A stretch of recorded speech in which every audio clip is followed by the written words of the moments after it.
Ayama Bashar. And to you, good day. Thank you for that, what you shared with the other person before me. It really cleared things up for me. All right, thank you for your synchronicity. This is the highest exciting thing I can do. And At this moment. At this moment. When you leave, you will do something else exciting. Yes, connect. It's funny, I had so many questions sitting down there, but standing up here, it's all gone. That happens. When you begin to understand how things work, the questions often dissolve. Well, that's the thing, because what came to me was life is as easy as blinking and breathing. It is. So, if you don't have a question, you can make a statement if you wish. Yes, the statement I would like to make is I followed you for about 8 years of my time. And you were behind me? And I did it more from a state of hopeful optimist, but active pessimist. All right. And it led me to my accident, which wasn't an accident. No. Which was an awakening. Oh, very much. I grounded myself by falling 20 feet to the ground. Oh, all right. Well done. Congratulations. Oh, yes. How creative. Very.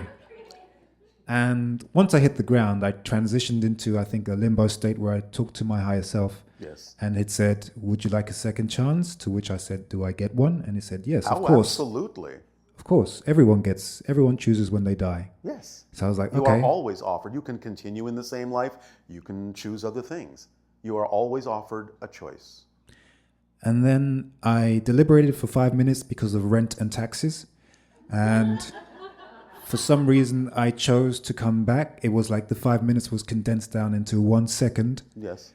Just so I wouldn't know, in the sense, but I felt, of course. Yes. And I woke up, of course, paralyzed from the neck down, to which, at that point, the gift was, I either walk or I truly die. All right. And I chose to walk. Thank you.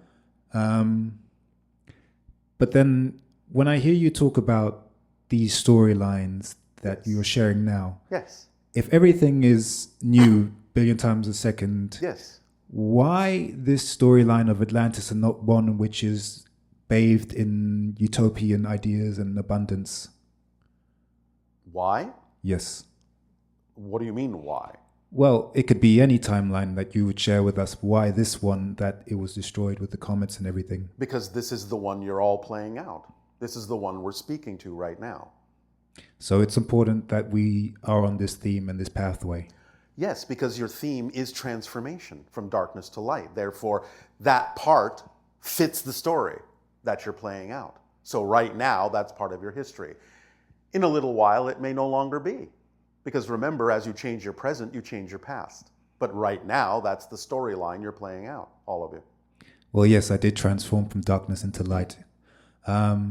So with Atlantis, I knew about the Eye of the Sahara in North Africa, and I thought that was Atlantis due to the images that were shown.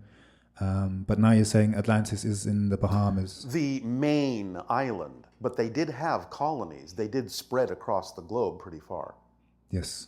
So they may have remnants in different places, and Northern Africa is certainly one of them. The Sahara itself, I believed it was very much covered in flora, woodlands. It used to be, yes. And I'm not sure which civilization, but one of them harvested all the wood for the sake of building and construction and turned it into a desert. Well, that's not really the only reason. Some of that was done, but again, the idea of the great climate shift that happened also had a lot to do with it. And the comet hitting the big comet hitting the Atlantic, sometimes people say they see whale bones in the Sahara Desert. Would that have been due to the comet and the big tsunamis? Yes. Before, a while back when I was younger, I always dreamed of tsunamis, really big tsunamis, so that very much cleared it up for me, so thank you for that. You are welcome. Other than that, just I appreciate your passion in being a first contact specialist. It is our passion and our pleasure and our deep appreciation to you. And I feel very much that I myself am one, will be at some point. All right. Yes. Yeah. Is that more the following in our footsteps thing? Oh, yes, very much so. All right. Then by all means, keep walking. Oh, I shall. I know. The colors red and white and black of Orion. You talked about And Atlantis. you talked about it being Atlantis. Yes. Are they very much linked, Orion and Atlantis? Well, yes, of course, because of the darkness that grew there and again ended the cycle in that way, similarly to what happened in Orion times. And could you say what were they eating in Atlantis? Were they A lot of fish, a lot of vegetables, grains, things like that. They Fruits. they didn't treat animals like we did today, then I take it. Some of them did in later times, yes. That is the darker side of some of them. In a sense, although that doesn't always mean that's a darker side. A lot of the indigenous tribes on your planet will be eating meat, but they do so in a way that is extremely respectful. Okay, because that's where I'm at, because I do enjoy eating meat, but I also value the Yes. free will of the animal. Do it if you still feel that your body consciousness requires it. Do it in the most respectful, natural way you can. Yes. Until such time as you may change your frequency to a point where you simply no longer have a need for it. Let it happen naturally. Thank you. I've very much now, after the accident, live to my highest excitement in every given moment to the best of my ability with zero insistence on any and all outcomes. Thank you. My last question would be, I really appreciated your sharing on the threshold of believability. Yes. Please, could you share that again, because it's been so long since I have heard that. Yes, we will give you a brief recap, as you say. The idea is that if you find you have a particular resistance or so-called block to moving forward on something that represents your excitement, you can ask yourself, well, is there a time frame, a very long time frame, by which I have no hesitation believing that I could actually move forward or do that thing by that time? Let's just say arbitrarily, is 20 years from now in my belief system more than enough time to be able to really act on my passion and be myself in the way that I prefer to? If there is no hesitation in answering yes instantly, feeling that that truly is absolutely more than enough time, then start lowering the bar. Is 15 years enough time with my present belief system for me to be who I really prefer to be, to do this thing I say I wish to do? Yes, 15 years, absolutely. I have absolutely no hesitation knowing that it could be accomplished within 15 years. Is 10 years enough time? Yes. Is 5 years enough time? As soon as you hesitate, even for a second, to say yes, that's how long it will take with the present belief system. So then you examine your belief system and say, well, what would I have to believe is true in order for it to take that much time? Once you find that belief and let it go, take the test again. 20 years, no problem. 15 years, no problem. 10 years, no problem. 5 years, with my new belief, no problem. 3 years, no problem. 2 years, maybe. Again, the second you hesitate, that's how long it will take with your present belief system.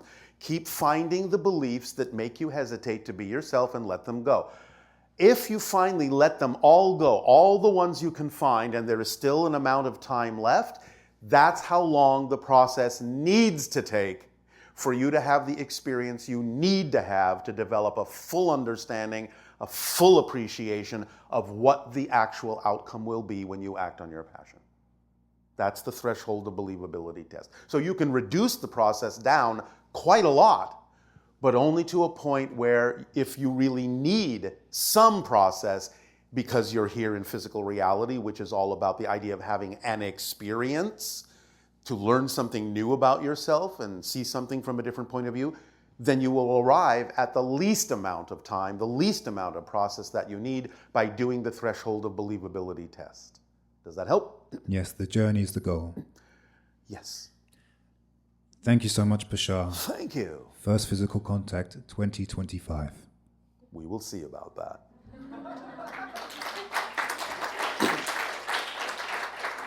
That's just the beginning of the window.